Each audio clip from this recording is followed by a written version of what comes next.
नमस्कार, मी पूनम चौगुले। जिल्ह्यातील ग्रामीण भागाचा आढावा आपल्यापर्यंत झटपट पोहोचवणाऱ्या 7-12च्या बातम्यांमध्ये आपलं स्वागत।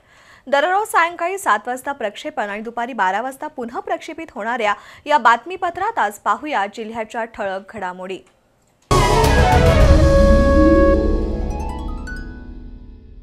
राधानगरीतील लक्ष्मी जलाशय पाणलोट क्षेत्रात पावसाचा जोर कमी जास्त होत असल्याने धरणाच्या स्वयंचलित दरवाजांची उघडझाप सुरू आहे। धरणातून विसर्ग सुरू असलेल्या 5 स्वयंचलित दरवाजांपैकी क्रमांक 3चा दरवाजा पहाटे बंद झाला होता, मात्र दुपारी हा दरवाजा पुन्हा उघडला। 5 स्वयंचलित दरवाजांमधून 7140 क्युसेक तर विद्युत निर्मितीसाठी 1400 क्युसेक असा एकूण 8540 क्युसेक विसर्ग भोगावती नदीमध्ये होत आहे। त्यामुळे भोगावती नदीची पूर परिस्थिती जैसे थे आहे, तर तुळशी धरण 58% भरलंय। राधानगरी लक्ष्मी जलाशयाचे यावर्षीच्या पावसाने बुधवारी पहिल्यांदाच 5 दरवाजे उघडले होते। गेल्या वर्षीच्या तुलनेत यावर्षी आजपर्यंतचा पाऊस कमी झालाय। तालुक्यामध्ये आज पावसाचं प्रमाण जरी कमी असलं तरी धरण पाणलोट क्षेत्रामध्ये पावसाचा जोर कायम आहे। बुधवारी सकाळी 8:15 धरणाचे स्वयंचलित दरवाजे उघडण्यास सुरुवात झाली। दिवसभरामध्ये 5 स्वयंचलित दरवाजे उघडले होते, त्यातून 8540 क्युसेक विसर्ग भोगावती नदीमध्ये सुरू होता। आज पहाटे 4:24 3 क्रमांकाचा स्वयंचलित दरवाजा बंद झाला होता, मात्र दुपारी 2:40 हा दरवाजा पुन्हा उघडला। आता 3, 4, 5, 6, 7 क्रमांकाचे दरवाजे सुरू आहेत। त्यामधून एकूण 7140 क्युसेक तर विद्युत निर्मितीसाठी 1400 असा एकूण 8540 क्युसेक विसर्ग भोगावती नदीमध्ये होत आहे। गेल्या 24 तासांमध्ये धरण क्षेत्रात 94 मिलीमीटर पाऊस झाला असून एकूण 2376 मिलीमीटर पावसाची नोंद झाली आहे। धरणातून होत असलेल्या पाण्याच्या विसर्गामुळे नदीच्या पाणी पातळीत दिवसभरात चढ उतार होत होता। दरम्यान धामोड इथला तुळशी जलाशय 55% क्षमतेने भरला असून धरणाची पाणी पातळी 607 मीटरवर आली आहे। धरण क्षेत्रामध्ये गेल्या 24 तासात 90 मिलीमीटर पाऊस झाला असून एकूण 1812 मिलीमीटर पावसाची नोंद झाली आहे। तर केळोशी प्रकल्पातून येणाऱ्या सांडव्यातील पाणी धरणामध्ये मिसळतंय, त्यामुळे धरण भरण्याच्या टक्केवारीमध्ये मदत होतीये।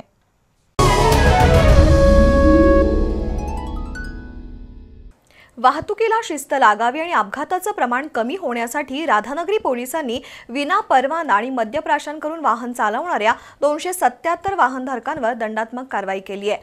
त्यामध्ये 1,83,200 रुपयांचा दंड वसूल करण्यात आलाय। पोलिसांच्या या कारवाईचं कौतुक होतंय।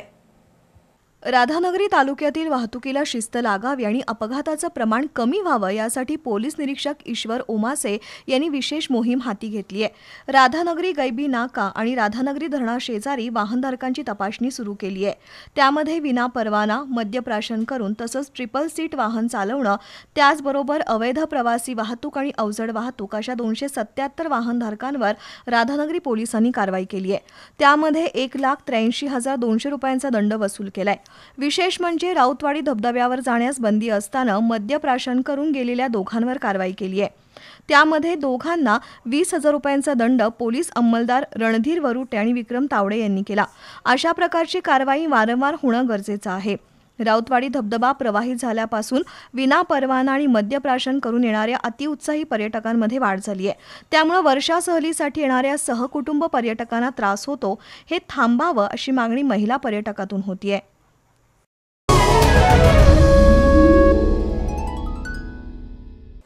पर्यावरण संतुलन राखण्यासाठी वृक्षारोपण होणं गरजेचं आहे। भुदरगड तालुक्यातील ग्रामपंचायत आणि ग्रामस्थांच्या सहकार्यातून सुमारे 1 लाख झाडं लावणार असल्याची माहिती भुदरगड पंचायत समितीचे गटविकास अधिकारी डॉक्टर शेखर जाधव यांनी दिली। देऊळवाडी ग्रामपंचायतीच्या वतीनं वृक्षारोपण कार्यक्रमाप्रसंगी ते बोलत होते। भुदरगड तालुक्यातील देऊळवाडी ग्रामपंचायतीच्या वतीनं 30 एकर गायरानात पंचायत समितीच्या वतीनं वृक्षारोपण कार्यक्रम संपन्न झाला।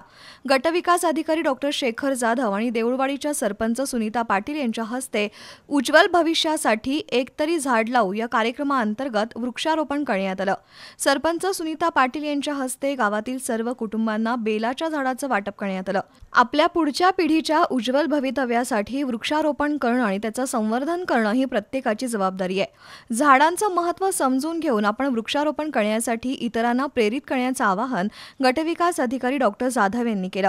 कार्यक्रमाला कृषी अधिकारी किरण पाटील, मंडल अधिकारी ND भांडवले, उपसरपंच कविता सावर्डेकर, ग्रामपंचायत सदस्य सुभाष पाटील, संभाजी कांबळे, सुनीता पाटील, बाबूराव पाटील, सुवर्णा गुरव, संगीता कांबळे, ग्रामसेवक कुलदीप देसाई यांच्यासह ग्रामस्थ उपस्थित होते।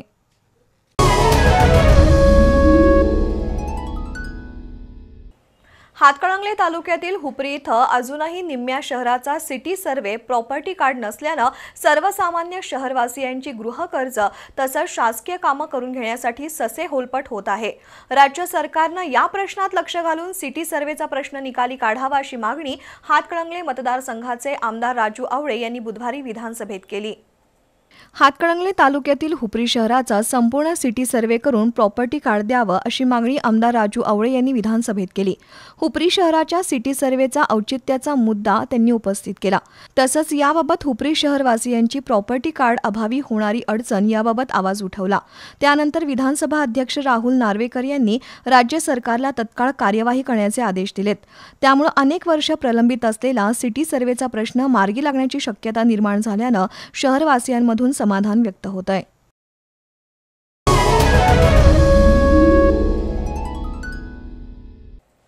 पुणे बेंगलोर राष्ट्रीय महामार्गावर सुदर्शन पेट्रोल पंपासमोर मोठा खड्डा पडलाय। वाहन चालकांना रात्री हा खड्डा नजरेस पडत नाही। एखाद्या वाहनाचं चाक या खड्ड्यात गेल्यानंतर वाहनाचा टायर पंक्चर होणं किंवा टायर फुटण्याच्या घटना घडू लागल्यात। त्यामुळे मोठी जीवितहानी घडण्यापूर्वी तातडीनं हा खड्डा मुजवण्याची मागणी वाहनधारकातून होतीये। गोकुळ शिरगाव सुदर्शन पेट्रोल पंपासमोर महामार्गावर मोठा खड्डा पडलाय। या धोकादायक खड्ड्यात पावसाचं पाणी साचून राहतंय। वाहन चालकांना रात्री प्रवास करताना हा खड्डा नजरेस पडत नाही। त्यामुळे वाहनाचं चाक खड्ड्यात गेल्यानंतर ते पंक्चर होणं किंवा टायर फुटण्याच्या घटना घडू लागल्यात। पावसाळ्यात सुदर्शन पेट्रोल पंपासमोर महामार्गावर मोठ्या प्रमाणात रस्ता खराब होतोय। या ठिकाणी रस्त्यावर खड्डे पडण्याचा प्रकार नवीन नाही। रात्रीच्या वेळी इथल्या खड्ड्यात वाहनांचं चाक गेल्यानं अनेक वाहनांचे टायर पंक्चर झालेत तर काही वाहनांचे टायर फुटले आहेत। स्थानिक वाहन चालकांनाही अनुभव आलाय। महामार्गावरून भरधाव वेगात अनेक वाहनं धावत असतात। सध्या पावसाळ्याचे दिवस असून पाऊसही मोठ्या प्रमाणात कोसळतोय।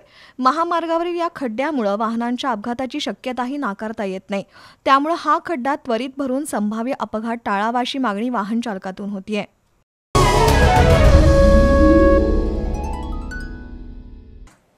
याबरोबरच 7/12च्या बातमीपत्रात वेळ झाली आहे एका छोट्याशा ब्रेकची। पाहत रहा 7/12चं बातमीपत्र। अच्युतं केशवं रामनारायणं। दैनंदिन जीवन जगत असताना सणवार येतात जातात, ऋतू येतात जातात। अशातच एक थोर व्यक्ती आपल्या घरातील सांगत येते, अरे यंदा अधिक मास महिना आलाय हा। तर मग तेव्हा लहान मुलं लगेचच विचारतात, अरे हे 12 महिने आम्हाला माहिती आहेत, मग अधिक मास हा आला कुठून? नमस्कार, मी सौ मेघा प्रशांत बांभोरीकर। बी चॅनल आपणासाठी श्रावण अधिक मास महात्म्य हा कार्यक्रम घेऊन येत आहे। तेव्हा पाहायला विसरू नका, रोज संध्याकाळी 6:30 वाजता फक्त बी चॅनलवर। या कार्यक्रमाचे प्रायोजक आहेत Rajesh silver private limited. Think silver, think Rajesh. राजेशचे क्वालिटी प्रोडक्ट्स नजीकच्या सर्व ज्वेलरी स्टोअर्समध्ये उपलब्ध। पारंपरिक आणि नवनवीन डिझाईन्सच्या सोन्या चांदीच्या आभूषणांसाठी इचलकरंजीमधील विश्वासाची परंपरा जपणारे श्री खाटूश्याम ज्वेलर्स सुवर्णभिषी योजना तसेच हॉलमार्क प्रमाणित सोन्या चांदीचे आकर्षक दागिने तयार आणि ऑर्डर प्रमाणे मिळण्याचे खात्रीशीर ठिकाण श्री खाटूश्याम ज्वेलर्स। प्रथमच दागिन्यांच्या खरेदीवर दागिन्यांचा इन्शुरन्स मोफत करून देणारे एकमेव ठिकाण म्हणजेच श्री खाटूश्याम ज्वेलर्स। तसंच 5000च्या सोने चांदी खरेदीवर आकर्षक भेट। तर आजच भेट द्या तांबे सराफ यांचे श्री खाटूश्याम ज्वेलर्स, घर नंबर 1 व 2, नदीवेस नाका, राजवाडा रोड, इचलकरंजी। संपर्क 7755 05 39 83। निरोगी आणि चिंतामुक्त जीवन जगायचंय? अहो मग आजच भेट द्या राजारामपुरी 7व्या गल्लीतील स्वास्थ्यम हेल्थ अँड वेलनेस सेंटरला। इथं आहेत आपलं आयुष्य निरोगी बनवण्यासाठीचे सर्व उपचार, तेही अगदी माफक दरात। आयुर्वेदिक, होमिओपॅथी आणि ॲलोपॅथी उपचार, panchakarma, yoga therapy, herbal therapy, stress relief therapy, मूळव्याध, भगंदर तसेच क्षारसूत्र चिकित्सा, डायग्नोस्टिक मेडिसिन आणि ऑपरेशनची सुविधा, मसाजेस आणि ऑर्गॅनिक प्रोडक्ट्स, पारंपरिक आयुर्वेदिक उपचारांसोबतच केरळीय पंचकर्मही अगदी अल्प दरात। आजच भेट द्या स्वास्थ्यम हेल्थ अँड वेलनेस सेंटरला। पत्ता 1643 अनंत प्रेस्टीज, राजारामपुरी 7वी गल्ली, जीवनधारा ब्लड बँकेसमोर, कोल्हापूर। संपर्क 8669 1676 79। आजचा दिवस खूप खास आहे। हा सोहळा आहे आपली प्रिय नाती आणखी घट्ट करण्याचा। बसा। हा क्षण आहे कौतुकाचा।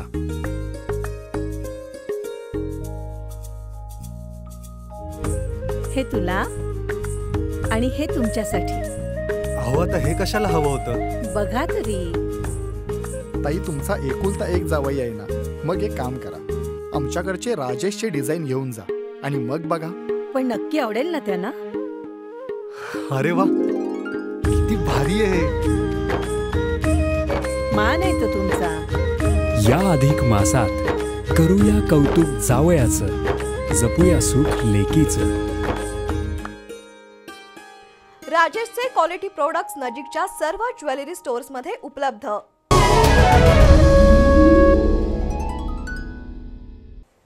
बातमीपत्रात आपलं पुन्हा स्वागत। गांधीनगर इथल्या जिल्हा परिषदेच्या कन्या शाळेत गेल्या 3 महिन्यापासून वीज बंद आहे।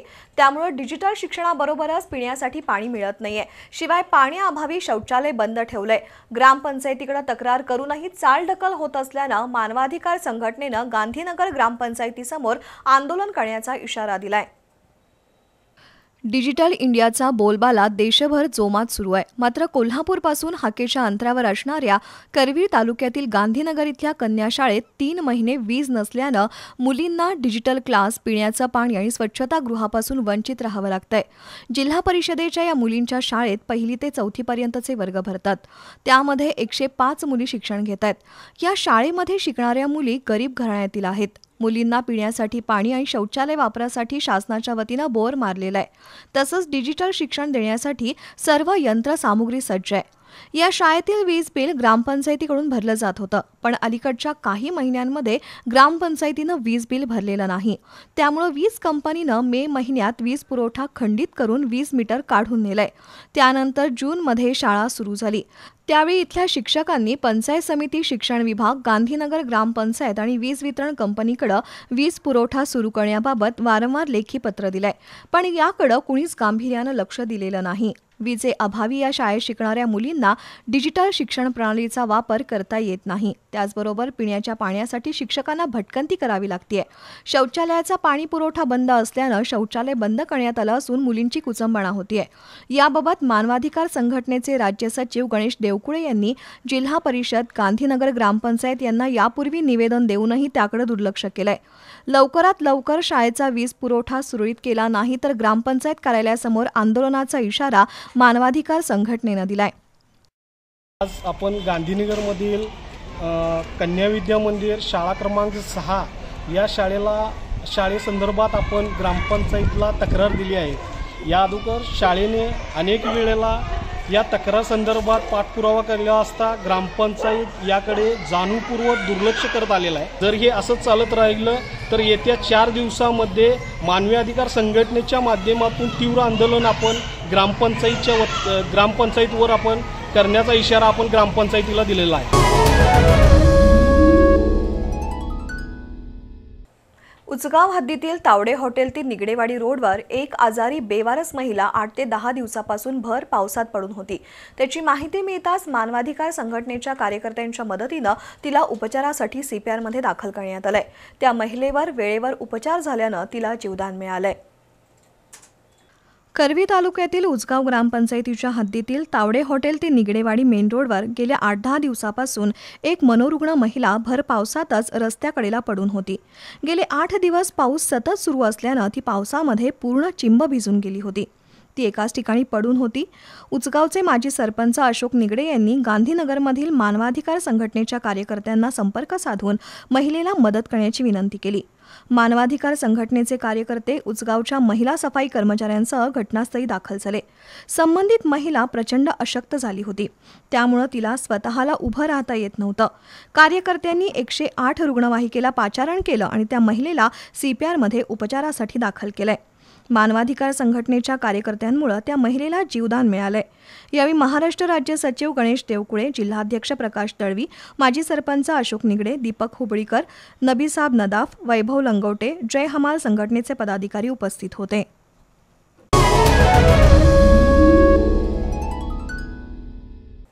मणिपूर राज्यात महिलांवर झालेला अत्याचार म्हणजे समाज व्यवस्थेला लागलेली कीड आहे. अशा समाजकंटकांना कठोर शिक्षा व्हावी असं मत रुकडीच्या सरपंच राजश्री रुकडीकर यांनी व्यक्त केलंय. निषेध सभेत त्या बोलत होत्या.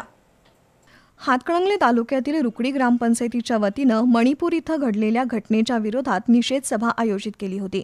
मणिपूर इथं महिलांवर गेल्या अनेक दिवसांपासून अत्याचार सुरू असून आरोपी मोकाट सुटलेले आहेत.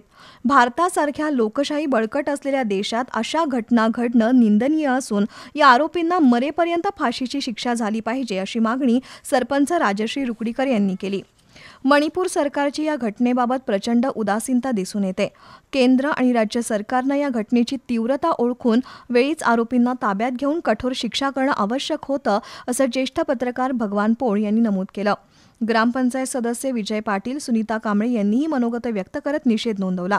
निषेध सभेला श्वेता दाभाडे, सुनीता कांबळे, ग्रामविकास अधिकारी अजय वाघ, सत्यजित इंगळे, संतोष रुकडीकर, महाराष्ट्र पत्रकार संघाचे जिल्हाध्यक्ष अनिल उपाध्ये, रुकडी पत्रकार संघाचे अध्यक्ष रोहन देसाई उपस्थित होते.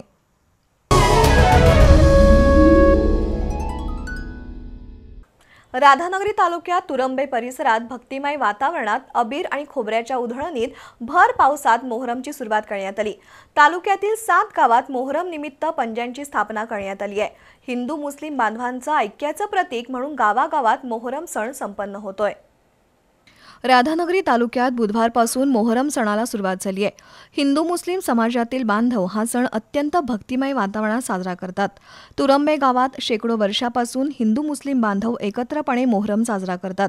बुधवारी रात्री विठ्ठल मंदिराच्या प्रांगणात पंजे भेटीसाठी खुले केले.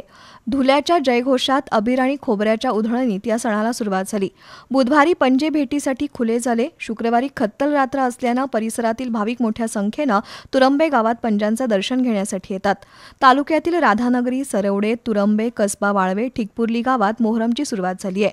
मोहरम शांततेत पार पाडण्यासाठी पोलीस निरीक्षक ईश्वर ओमासे, रणधीर वरुटे, विक्रम तावडे यांनी सर्व भागात चोख पोलीस बंदोबस्त ठेवलाय.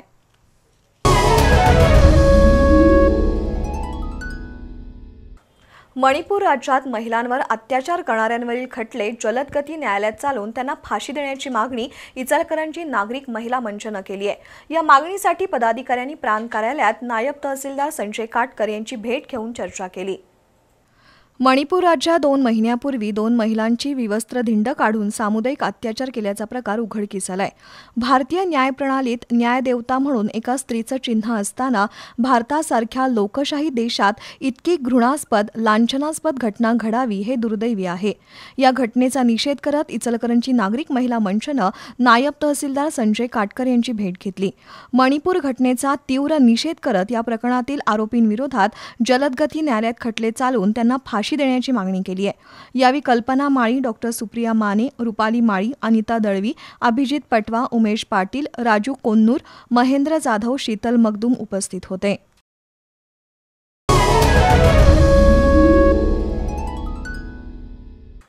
याबरोबरच आजच्या 7:12च्या बातम्या संपल्या. बातमीपत्र पुन्हा पाहू शकता दुपारी 12 वाजता. नमस्कार.